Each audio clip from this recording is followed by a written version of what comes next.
ओम नमः शिवाय। आज का जो विषय है वो बहुत ही अजीब सा विषय है और वो विषय यह है चर्चा का हमारी कि काफ़ी लोग ऐसे होते हैं कि लोगों के चेहरे को जो है वो अशुभ और शुभ मानते हैं। कहते हैं कि अरे मैंने इसका चेहरा देखा तो मेरा काम बिगड़ गया, इसका चेहरा अशुभ है, इसका चेहरा नहीं देखना चाहिए, सुबह उठ के तो बिल्कुल नहीं देखना चाहिए। तो काफ़ी लोग ऐसे होते हैं कि सुबह उठ के अगर उनके मानसिकता ऐसी हो चुकी है कि भाई किसी का चेहरा अशुभ है तो वो सुबह उठ के कभी भी उस व्यक्ति का चेहरा ना देख के उनकी मानसिकता, उनके मन में जो विचार है कि भाई इसका चेहरा शुभ है तो वो उसका चेहरा देखते हैं जो उनको लगता है कि इसका चेहरा शुभ है। तो इसके पीछे सच्चाई का क्या तर्क है, इसी के बारे में आज हमारी चर्चा होगी और हम हर तरीके से खोजने की कोशिश करेंगे, आध्यात्मिक तौर पे भी और वैज्ञानिक तौर पे भी और सामाजिक तौर पे भी। हर दृष्टिकोणों से हम इसको देखने की कोशिश करेंगे। क्या किसी का चेहरा किसी के लिए शुभ या अशुभ हो सकता है, खासकर अशुभ। वैसे देखा जाए तो ये जो विषय है ये बहुत लंबा विषय है और इस विषय के ऊपर विचार भी बहुत ज़्यादा किया जा सकता है। तो अगर हम बात करें इस विषय के बारे में तो ये विषय जो है ये आज का नहीं है, ये विषय जो है ये सदियों पुराना विषय है और सदियों से जो है समाज के अंदर घूमता फिरता रहता है। मिल जाएंगे आपको कहीं पे भी ऐसे लोग जो लोग बोलेंगे अरे चेहरा अशुभ है इसका चेहरा मत देखा करो, या ऐसे लोग आपको मिल जाएंगे, आसपास भी मिल सकते हैं आपके। ऐसे लोगों को खोजने के लिए आपको दूर जाने की आवश्यकता नहीं है, वो आसपास भी मिल सकते हैं आप। तो हम ज़्यादा बात लंबी ना करके हम अपने विषय की ओर बढ़ते हैं। क्या कोई व्यक्ति का चेहरा किसी के लिए अशुभ हो सकता है? देखा जाए तो यह सवाल सुनते ही मन के अंदर बहुत सारी भावनाएं जाग उठती हैं। कभी डर भी लगता है, कभी तो जिज्ञासा भी पैदा होने लगती है, तो कभी लगता है ये अंधविश्वास है और कभी कभी तो ऐसी चीज़ों को सुन के जो है ना हंसी आने लगती है। और अगर इसी विषय के बारे में अगर लोगों से पूछा जाए तो कोई व्यक्ति कहेगा कि हाँ हाँ चेहरा अशुभ होता है, और कोई व्यक्ति ऐसा भी हो सकता है कि बोलेगा अरे ये अशुभ शुभ ये सब बेकार होता है, ये सब बकवास है। लेकिन आज हम इसकी विषय को जो है गहराई से समझने की कोशिश करते हैं। और एक बात ध्यान देने वाली है कि हम जो भी बातें करेंगे उन बातों के अंदर हम अंधविश्वासों को बिल्कुल भी बढ़ावा नहीं देंगे और साथ के साथ ये भी याद रखेंगे कि हम विज्ञान को बिल्कुल भी नकारेंगे भी नहीं, बल्कि हम तो सत्य की खोज करेंगे कि सच क्या है। और वह सच हमें जो है, सत्य जो है वो हमें आध्यात्मिक ऊंचाइयों तक ले जाए।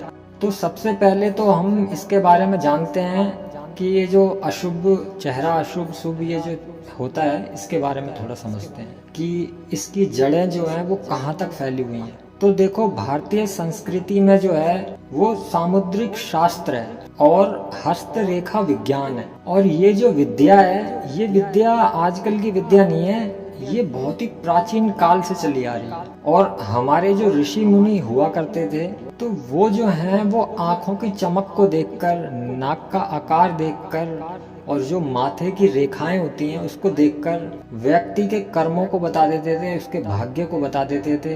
क्योंकि यह जो होते हैं आंखों की चमक, नाक का आकार और जो माथे के अंदर जो रेखाएं होती हैं ये एक ऊर्जा का प्रतिबिंब होती हैं। उदाहरण के लिए ऐसा ले सकते हैं, समझ सकते हैं आप इस बात को कि जैसे कि अगर किसी के चेहरे पे बहुत सारी गहरी झुर्रियां हो रखी हैं और आंखें जो हैं वो हमेशा नीचे रहती हैं बनी हुई, कुछ डरावनी जैसी आंखें टाइप की हों उसकी, तो कह सकते हैं कि यह जो है वो अशुभ संकेत है। लेकिन इसके अंदर कितना सत्य है, या फिर ये सिर्फ एक बाहरी दिखावा है? लेकिन अगर देखा जाए तो क्या चेहरा ही अशुभता का कारण था या उसके कर्म जो थे वो कारण थे? देखो, इसके ऊपर तो भगवान श्री कृष्ण जी ने भी कहा है कि कर्मण्यवाधिकारस्ते मां फलेषु कदाचन, कर्म ही सब कुछ है। चेहरा तो बस एक आईना है जो कि भीतर क्या चल रहा है, भीतर की जो ऊर्जा है उसको दिखाता है। जैसे कि अगर कोई व्यक्ति नकारात्मक विचारों से भरा हुआ है तो उस व्यक्ति की जो आभा मंडल होगा वो भी उससे प्रभावित होगा। और जो लोग बहुत ज्यादा संवेदनशील लोग हैं वो लोग जो है उसके चेहरे पे वो साफ साफ महसूस कर सकते हैं। और अगर बात करें हम विज्ञान की तो विज्ञान भी यही कहता है कि जो चेहरे के जो एक्सप्रेशन होते हैं, जो बहुत ही सूक्ष्म एक्सप्रेशन होते हैं, माइक्रो एक्सप्रेशन, तो उनको देख के हम सबकॉन्शियस लेवल पर दूसरों की भावनाओं को जो है वो पढ़ सकते हैं। तो देखा जाए तो काफी सारे अध्ययनों से ये पता चलता है कि लोग जो है वो चेहरा देखकर ही विश्वास करते हैं और चेहरा देख के ही अविश्वास जो है वो पैदा करते हैं। जैसे कि अगर एक उदाहरण स्वरूप आपको समझाया जाए तो जैसे एक चौड़ी ठुड्डी वाला व्यक्ति है, तो उसको देख के लोग सोचेंगे कि अरे ये तो ताकतवर इंसान है, मजबूत इंसान है।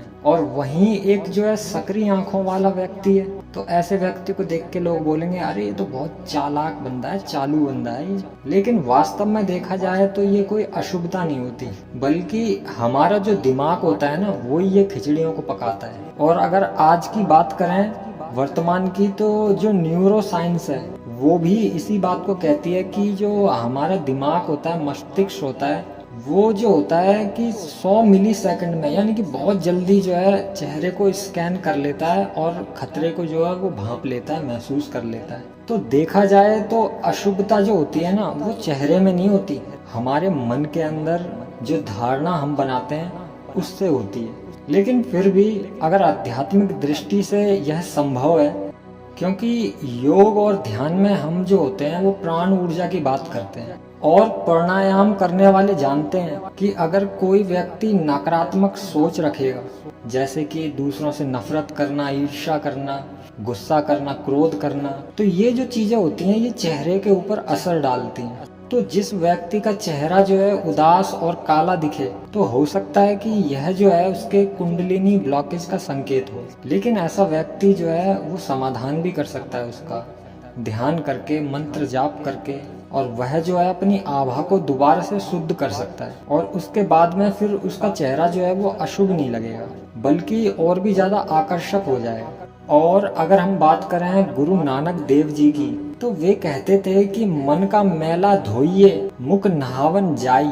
यानी कि चेहरा धोना तो आसान है, लेकिन मन का जो मैल है उसको धोना कठिन है। तो व्यक्ति को जो है लोगों के चेहरे पढ़ने चाहिए, लेकिन अपने कर्मों के ऊपर भरोसा भी रखना चाहिए। देखो साधकों, आज के युग में अगर बात करें अंधविश्वास की, तो अंधविश्वास फैलाना बहुत आसान भी है, लेकिन अंधविश्वास फैलाना खतरा है। लेकिन असली जो अशुभता होती है वो लालच से पैदा होती है, क्रोध से पैदा होती है, ईर्ष्या से पैदा होती है, अज्ञान से पैदा होती है।